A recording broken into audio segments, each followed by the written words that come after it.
I lived here at Del Rio, Collins Street, Narrabri. I've been here since 1945 and it has been my home since I was born. I'm Tony Townsend. I work with DPI Fisheries. We know that our native fish are suffering because of the impacts that have happened to river health, not only in the local area but also across the Murray-Darling Basin.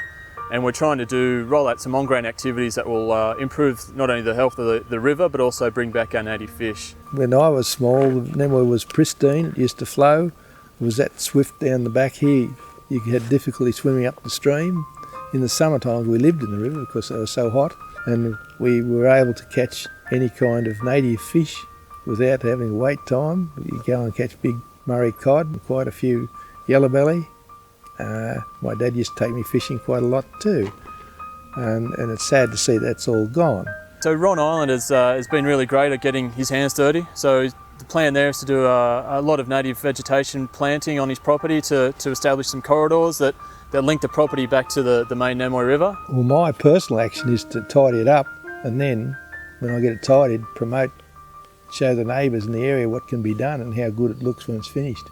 And that's, I guess, what this focus is now. The Connecting the Namoi project is where my current focus is, and been heavily involved in managing the on-ground outcomes of that, engaging with the landholders, trying to get them on board to sign up to our project to address some of the impacts that are affecting the river health of the Namoi.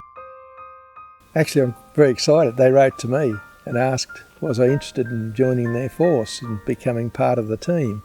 And I answered, and within no time came along, and they've been great. They've helped me and given me all these clues and what to do, and they're really sponsoring me. The program consists of tree planting, and I've got a plan where to plant the trees, and then I have to fence them so that they don't get damaged by stock from next door. Also, it will make a barrier, and then I'll have a kind of a row of trees that'll look good, and then the country down further I will put trees in randomly and make it look something that's back to what it was naturally. And the other thing is weed control. There's a lot of weed species, particularly on his property, not necessarily along the riverbank, but along his property there's big infestations of things like boxthorn, but also willow species, honey locusts and palm tree species along his property as well. All the vegetation that's growing up as weeds. As I can remember, the place was pretty clean of rubbish and weeds and boxthorns. There was just gum trees in the old days, and now everything else has turned up.